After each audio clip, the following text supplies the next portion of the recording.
दोस्तों, मैं आज आपको भगवान शिव द्वारा प्रदत्त आरोग्य विद्याओं का यानी आरोग्य कौशल की आपके साथ चर्चा करूंगा। और अर्धनारीश्वर चिकित्सा जिसको आज हम कहते हैं, आखिर वो कहां से आई और भगवान शिव का वो क्या कॉन्सेप्ट था और वो क्या कहना चाहते थे, ये भी बताऊंगा। साथ ही अन्य दो विद्याएं जो उन्होंने कला कौशल हमको जो बताए, उनमें से योग विद्या और आयुर्वेद विद्या के बारे में भी आपको डिटेल में बताऊंगा। जैसा ये चित्र आपको बता रहा है कि भगवान शिव की त्रिकोणीय आरोग्य कौशल विद्या, जिसके बारे में मैं आपको जानकारी दे रहा हूं। भगवान शिव ने हमें 3 विद्याएं दी। सबसे पहले दिया योग। योग का अर्थ था शरीर, मन और आत्मा का संतुलन करने के लिए प्राण का उपयोग किया योग विद्या के अंदर। तो उसमें प्राणों को विस्तार करने के बाद किस प्रकार से आध्यात्म की उच्च अवस्था मतलब आत्म साक्षात्कार की तरफ जाएं, आरोग्य अपने आप में ले, तो पहली विद्या थी योग विद्या।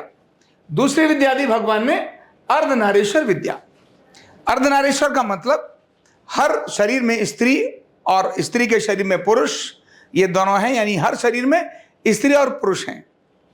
बाएं और दाएं का संतुलन, यानी ढांचे में बाएं और दाएं का संतुलन और शरीर के जो रसायन हैं उनका संतुलन ही यह अर्धनारीश्वर विद्या का एक प्रतिपादन है, जो उसके बारे में बताती है। तीसरा, भगवान शिव का तीसरा कला कौशल था और वो था आयुर्वेद विद्या। आयुर्वेद में उन्होंने 2 एरिया पर काम किया। एक, ढांचे को संतुलित करने के लिए सर्जरी का उपयोग किया, और दूसरा, आरोग्य की अद्भुत टेक्निक औषधि के रूप में उन्होंने हमको दी, जिसके अंदर बहुत सारी चीज, इसके बारे में डिटेल बताऊंगा। तो 3 विद्याएं, योग विद्या, अर्धनारीश्वर विद्या और आयुर्वेद विद्या, ये भगवान शिव ने हमें दी। ये उनका कौशल था, ये उनकी स्किल थी, ये उनके वो हुनर थे, जिस हुनर के माध्यम से हमें हमारे आरोग्य को लेकर, हमारे शरीर को लेकर, हमारे मन को लेकर, हमारी प्रसन्नता को लेकर, आनंद को लेकर उन्होंने मानव जीवन के कल्याण के लिए ये सारी व्यवस्थाएं की। इनमें से प्रथम जो विद्या है, ये भगवान के साथ कनेक्ट करने का काम करती है, जिसमें आत्म साक्षात्कार होता है। तो आओ इन तीनों विद्याओं के बारे में डिटेल में जानेंगे। पहले बताऊंगा मैं योग विद्या के बारे में कि भगवान शिव ने योग विद्या यानी क्या दी। मानव कल्याण के लिए पहली विद्या दी योग विद्या। क्या है, अगर इसके बारे में हम देखें, सबसे पहले हम भगवान शिव द्वारा प्रदत्त योग विद्या की बात करते हैं। योग विद्या यानी क्या? ये उनका एक ऐसा अद्भुत कौशल था जो उन्होंने हमें दिया, जिसके बारे में मैं आपको अगर आगे के चित्र को दिखाऊं तो यहां उन्होंने ये चित्र आपको कॉमन दिखाई देता होगा। इसका अर्थ है भगवान आदि योगी के रूप में इस प्रकार के एक योग की, ध्यान की मुद्रा में वो हमेशा नजर आते। कभी भी भगवान शिव ने जो भी चीज हमें दिए हैं, हमारे पूर्वजों ने उनका वो एक क्रिएटिव हमारे को दिया, एक चित्र हमें दिया, एक कल्पना हमको दी कि भगवान शिव योग में मतलब ऐसे। लेकिन उसके विस्तार में जाने की बात आवश्यक है। हमें योग के एक नहीं, सारे पहलू की जानकारी हमें बहुत आवश्यक है, जिसके लिए मैं योग विद्या के बारे में थोड़ा सा विस्तार से आपको बता रहा हूं। यह विद्या जो यहां दिखाई दे रही है, इस एरिया में आपको यहां जो दिख रहा है, ये जो देखा होगा, ये गुरुकुलों के अंदर भी, गुरुकुल के अंदर इस तरह से पढ़ाई जाती थी। गुरु अपने शिष्य को इसको प्रारंभ से ही पढ़ाते थे, और उनको पढ़ाने का मतलब है सारे ऑर्गन, यानी उसकी फिजियोलॉजी भी और उसका पूरा न्यूरो साइंस, योग का किस प्रकार से काम करता है, वो गुरु अपने शिष्यों को बताते थे और प्रैक्टिकल इसमें दिखाते थे। तो गुरुकुल के अंदर यह व्यवस्था हमारे यहां रहती थी, जिसका ये चित्र आपने देखा है, योग विद्या। अभी इस योग विद्या के थोड़ा और विस्तार में अगर मैं जाऊं तो आखिर है क्या ये योग विद्या क्या है। तो हम क्योंकि प्राणी हैं, और योग विद्या में भगवान शिव ने हमें प्राणों का विस्तार, प्राण आयाम का मतलब विस्तार, प्राण को क्या करना और अधिक विस्तृत करना। कहते हैं ना, जिसका जितना प्राण लिखे ना, करना, आपके जितने प्राण लिखे उतने ही आपके जीवन रहेगा। खरगोश बहुत जल्दी जल्दी श्वास लेता है, इसीलिए उसकी उम्र बहुत कम है। कछुआ बहुत धीरे से श्वास लेता है, प्राण का अधिकतम विस्तार है उसके पास, इसीलिए वो लंबी उम्र तक रहता है। योगी और सामान्य व्यक्ति के प्राणों में एक फर्क है। एक कॉमन व्यक्ति जो अपनी श्वास लेता है वो 3 से 4 सेकंड के अंदर एक श्वास लेता है, 3 से 4 सेकंड की एक श्वास लेता है। सामान्य व्यक्ति या रोगी व्यक्ति होता है वो भी 3 से 4 सेकंड के अंदर ही एक श्वास लेता है। और अगर ऐसे देखें, थोड़ा सा और शांत, ज्यादा दिमाग जिनका गड़बड़ नहीं रहता, ऐसे लोग 6 से 8 सेकंड के अंदर अपनी एक श्वास लेते हैं। यानी 1 मिनट के अंदर वो लगभग 12 से 15 सांस लेते हैं। जो योगी होता है वो योगी 1 मिनट में इसको और अधिक विस्तारित कर देता है और वह जाकर के 8 से 10 सांस 1 मिनट में लेता है, और इससे भी और कम होता चला जाता है। और बहुत बार जो साधना में लीन हो जाते हैं वो तो 1 घंटे में भी 1 सांस लेते हैं, जिसको समाधि की उच्च अवस्था बोलते हैं। प्राण का इतना विस्तार कर लिया कि अब सांस आने और जाने की स्थिति ही छूट जाती है। ध्यान करने वालों को अगर आप देखेंगे तो उनकी श्वास बहुत ही रिदमिक, 1 मिनट में 10 सांस से भी कम वो ऐसा लेते हैं। समाधि में जब चला जाता है एक व्यक्ति तो 1 मिनट में 4 से 5 सांस भी बहुत मुश्किल से आती हैं, नहीं तो इससे भी और कम सांस आती हैं। घबराहट में, थकान में, भागदौड़ में यह सांस 2 सेकंड की हो जाती है। रोग के अंदर भी श्वास 2 सेकंड होती है, मतलब रोगी की श्वास अधिक होगी, जल्दी जल्दी आएगी, और योगी की सांस विस्तारित होगी, धीरे धीरे आएगी। इसी को देख के पता चलता है कि व्यक्ति किस प्रकार का है। इसीलिए हम प्राणधारी हैं, प्राणी हैं। भगवान शिव ने हमको बताया इस प्राणों के विस्तार से हमें करना क्या। तो इड़ा और पिंगला, जो हमारी ये दोनों नाड़ियां हैं, इड़ा और पिंगला, ये जो दोनों नाड़ियां हैं, इन दोनों नाड़ियों में प्राण को समान रूप से विस्तारित करना है। समान रूप से प्राण ऊर्जा दोनों नाड़ियों के अंदर जब चलती है, समान होने लगती हैं, तभी हमारी सुषुम्ना में प्राण आता है और वह उसको जागृत करता है, और ऊर्ध्वगामी होने के बाद आत्म साक्षात्कार हो जाता है। प्राणों के संतुलन से, इड़ा और पिंगला में प्राणों के संतुलन से सुषुम्ना का जागरण और उसके माध्यम से आत्म साक्षात्कार, अपनी सोई हुई शक्तियों का जागरण जब ये होता है तो ऑटोमेटिकली व्यक्ति के दिमाग का फितूर कम हो जाता है, क्योंकि स्ट्रेस और डिप्रेशन अलग ज्यादा सोचने से, गलत सोचने से, इसी से अधिक आते हैं। ज्यादा सोचने से, फालतू की चीजें सोचने से।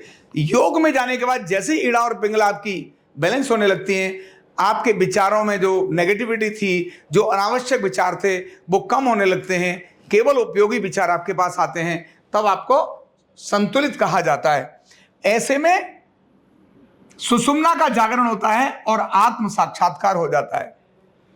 तो प्राणों का विस्तार, सुषुम्ना जागृत करने के लिए इड़ा और पिंगला को संतुलित करना, सुषुम्ना का जागरण और आत्म साक्षात्कार, यही योग की क्रिया है। भगवान शिव ने इसको हमें दिखाया कि ऐसा करने से कॉस्मिक एनर्जी का भंडार हमारे अंदर होने लगता है, और धीरे धीरे धीरे धीरे साधना फलित होने लगती है, और फलित होने के बाद व्यक्ति का आरोग्य तो होता ही है, निरोगी तो होता ही है, कर्म में कुशलता भी आ जाती है। इसीलिए भगवान कृष्ण ने कहा योग कर्मसु कौशलम, योग विद्या कर्म में कुशलता लाती है। तो क्या लाती है ये देखिए, यहां मैंने लिखा है, पहले संपूर्ण आरोग्य लेकर आती है, यहां शरीर और मन दोनों को संतुलित करती है। शरीर मन को संतुलित करती है तो ऑटोमेटिकली आत्मा पावरफुल हो जाती है, शरीर मन को। इसके साथ ही इड़ा पिंगला का संतुलन, ये जैसे होता है तो हमारे जो संस्कार है ना, संस्कारों के बंधन से हम छूटने लगते हैं और ऑटोमेटिकली हमारा जागरण होने लगता है, और वही फिर आत्म साक्षात्कार हो जाता है। और मनुष्य जीवन का चौथा पुरुषार्थ, धर्म, अर्थ, काम और मोक्ष, 4 पुरुषार्थ हैं। पुरुषार्थ का मतलब कर्म है, ये आपको करने ही पड़ेंगे। धर्म का मतलब कर्तव्य, आपको कर्तव्य निभाना ही पड़ेगा। हर एक चीज का कर्तव्य, वायु का कर्तव्य बहना, अग्नि का कर्तव्य जलाना, भाई गर्मी ऊष्मा देगी। सूर्य का कर्तव्य प्रकाश देगा ही। चंद्रमा का कर्तव्य शीतलता देना। एक पुत्र का कर्तव्य है पिता की सेवा करना। एक पिता का कर्तव्य है पुत्र को ठीक से बढ़ाना, पढ़ाना। आपस में जो कर्तव्य है यही हमारा धर्म है। बाकी जो पूजा पद्धति है वो रिलीजन है, रिलीजन अलग है, धर्म अलग है। धर्म क्या है? जीवन पद्धति है, कर्तव्य है।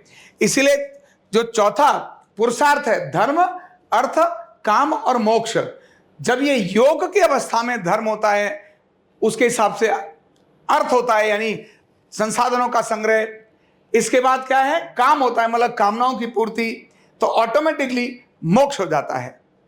जब हम इस व्यवस्था में जाते हैं, योग की व्यवस्था में जाते हैं, तो सारी चीजें मिलने के बाद भी व्यक्ति मोक्ष को प्राप्त कर जाता है। यही इसका एक सिद्धांत बताता है। सामान्य व्यक्ति के जीवन में क्या होता है? जब वो योग करने लगता है तब संपूर्ण आरोग्य, physical and mental fitness, complete health, wellness इसको बोलते हैं। इसके बाद कार्य में कुशलता, आपके जो वर्क है ना उसके अंदर बहुत ही स्पेशलाइजेशन आता है, कुशलता आ जाती है, एक्सपर्टीज होने लगती है आपकी, तो कार्य में कुशलता और जीवन में आनंद, ये सारी चीजें केवल योग से मिलती हैं। यही आत्म साक्षात्कार और मोक्ष का कारण बनता है। तो भगवान शिव ने पहली जो विद्या दी वो योग विद्या दी। ये प्रिवेंशन का भी काम करती है, रोगों से मुक्ति का काम भी करती है, और साथ ही ये भगवान को प्राप्त कराने का काम करती है। इस विद्या के अंदर मंत्रों का उच्चारण भी है, क्योंकि ध्वनि भी है। ओम का उच्चारण है, गायत्री मंत्र है, महामृत्युंजय मंत्र है। भगवान शिव स्वयं इस बात को कहते हैं, जब हम उनके लिए मंत्र बोलते हैं ना, ओम त्र्यंबकम यजामहे सुगंधिम पुष्टिवर्धनम, सुगंधि और पुष्टि का वर्धन करने वाला, ये है भगवान शिव, सुगंधि और पुष्टि के वर्धन करने वाले। तो जब हम भगवान शिव ने जो हमारे को ये विज्ञान दिया है, ये जो योग विद्या दी है, यह योग विद्या केवल बीमारी का इलाज नहीं, भगवान को प्राप्ति का मार्ग भी है, लेकिन इसकी साधना से हम निरोगी भी होते हैं। इसकी विशेषता यह है कि इसके अंदर कुछ भी बाहर से लाना नहीं, किसी भी प्रकार के बाहर के संसाधन की जरूरत नहीं। जो व्यक्ति योग करना शुरू करेगा उसको खुद ही करना है। गाइड को आप कर सकते हो, लेकिन आप कर नहीं सकते किसी व्यक्ति की जगह, इसीलिए स्वयं होकर व्यक्ति को करना पड़ेगा। यह इसकी विशेषता है। यानी बाहरी संसाधनों रहित योग विद्या के लिए कोई खर्चा नहीं, कोई संसाधन नहीं, कोई आडंबर नहीं, कंप्लीट हेल्थ देती है। इसीलिए दुनिया आज भारत के योग की तरफ दौड़कर आ रही है। भारत को यह समझने की जरूरत है कि ये अकेला योग भारत के हेल्थ बजट को धड़ाम से डाउन करके नीचे लाने की ताकत रखता है योग, लेकिन उसको प्रस्तुत करने का तरीका हमें एकदम जबरदस्त रखना पड़ेगा। तो मैंने पहली बात की योग विद्या की, और मैंने बताया इसमें व्यक्ति स्वयं करता है, दूसरे किसी व्यक्ति की कोई इसको कर नहीं सकता, योग तो खुद ही करना पड़ेगा।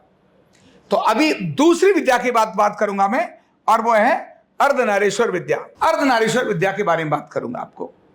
तो अगले एपिसोड में अर्धनारीश्वर विद्या के संबंध में आपको मैं बताऊंगा। Thank you so much.